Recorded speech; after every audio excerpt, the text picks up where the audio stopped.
Hey, this is Sky. Welcome to my YouTube channel. So today I want to talk a little bit about how to give criticism constructively. The best way to give criticism is to speak from the I, to never use blaming words. When you use blaming words, it puts people on the defensive and you're not going to get through to them. If your intention is to just insult people and to just get something off your chest and basically do a little drive-by on somebody, then, that's how it's done. Just blame the hell out of them. You did this, you did that. If you want to get through to them and you want someone to change their behavior, the way you do it is you speak from the I. You speak from the perspective of yourself. You say, I feel that you did something wrong. I don't like when that is done to me. You always speak from the I. That's the way to get through to people. When you speak from the you, when you use blaming words, and you is a really strong blaming word, you should be more respectful. You should, do this or do that. Even if you're trying to give simple orders to somebody and you say, you should go clean your room. That kind of order goes in one ear and out the other for most people, 90% of people. A better way to give a direct order is to speak from the I. I want you to go do this. I feel that you should go do this. I feel that you should clean your room. I need you to clean your room. There's all kinds of ways to say it. Creates instead of you being a dictator, it makes you, the person is doing you a service. They're doing something for you. People are willing to help. They just hate being told what to do. It's really important in conversations. If you're having an argument with your significant other, your girlfriend, your boyfriend, whoever you're in a relationship with, it's really important to be able to express yourself and to feel like you're being heard. Especially when you're the one who has a problem with someone else's behavior, and we've all been through that. We've all been through the pettiness or even the big stuff, it could be little or small. I mean, little or large. It doesn't have to just be, I don't like how you put your toothbrush down on the sink. It could be something large, but for any kind of scenario like that, it's good to be able to get rid of all the blaming words and to speak from the I. It makes you sound less resentful. When people sound resentful, the person hearing it starts to write a new story for you. And if your intention is just a simple, honest, hey, I just didn't like that, then you really have to be careful how you say it. And if you're not willing to tailor your words in order to be more effective, then you're not communicating properly and you're really not going to get anywhere in life. Life is about communication. People who can communicate clearly get further in life. It's a fact. Articulation is important. Learn to speak. Learn to talk. One of the best ways that you can do to teach yourself this is to read. If you don't know how to read, learn to fucking read. Go read. The more you see words, the more you say words as you're reading them into your head, because that's how we all read, the more you learn.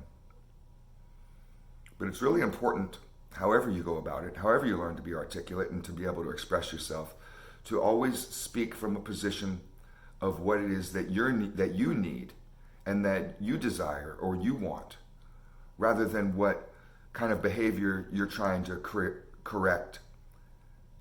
As if you're a teacher with a ruler going around smacking students. Don't do that, don't do this.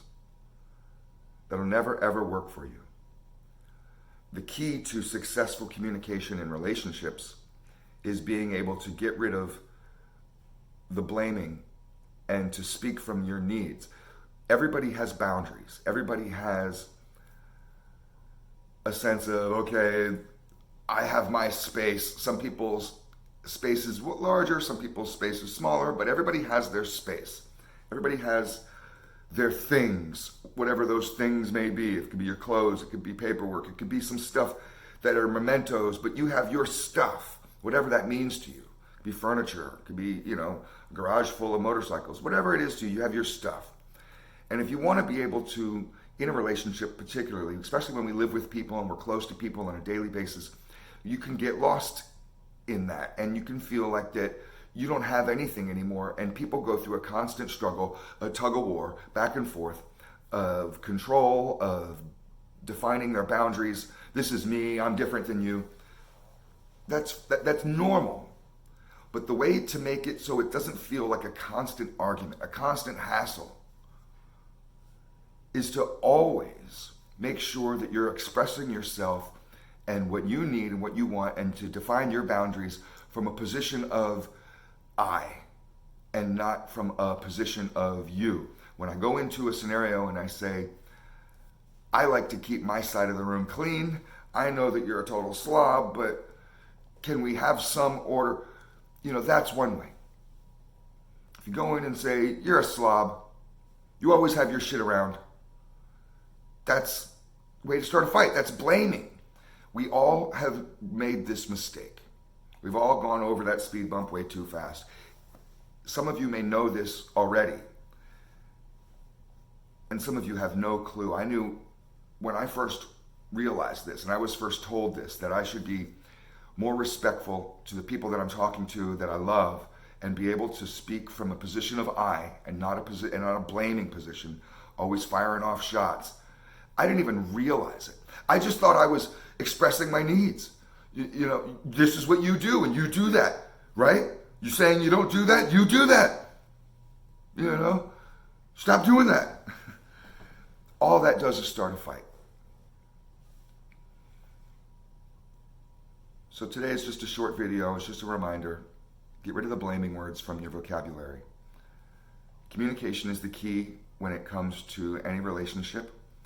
A healthy form of communication is done respectfully, nicely, kindly, and expressed in needs. You can express what it is that you need, and I'll express what it is that I need. And then we can meet each other in the middle. When we both go into an argument blaming you, that's playground stuff. You're putting up walls and shields. You have spears. You're going in for a battle, whether you realize it or not. And it's never going to get the results that you want. If you find that you're getting results through those types of blaming words, what you are is a bully. And people don't like bullies. So just watch how you talk. And the last thing I'll mention with this is internal. Watch how you talk to yourself. When I talk to myself in my head, we all do this. We all have dialogues and conversations, and there's various forms that you can control and then you can't control. Many of us can be very critical of ourselves. I can be horribly, horribly critical of myself. One of the ways to squash that is to watch how you talk. So the more that you pay attention to how you're talking to others will help you to pay attention to how you're talking to yourself. And when you're talking to yourself, especially in those moments when you're being critical of yourself, and we all have those, some of us have them more than others, don't talk to yourself in a blaming way. You're so stupid. Again, it's the same thing. As you wouldn't say that to your significant other. I don't feel that was a smart action is a better way to say you're stupid. Jesus Christ, you want to be a little bit nicer to people, and you realize this if you're talking to your 11-year-old daughter. You're not going to come on and be like, you're so dumb.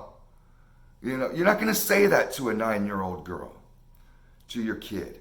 You're going to say, you're going to find a way to say it more kindly and to teach a lesson off of it. Treat yourself that way. Talk to yourself in that same loving, careful way. It will make all the difference in your confidence and how you navigate the world, and especially how you treat others. So with any healthy relationship, in order to be able to just naturally treat others well and have it just come naturally and not have to struggle so much all the time, is to treat yourself well. That's where it starts. So you fill your glass and it starts to overflow. Thanks for watching.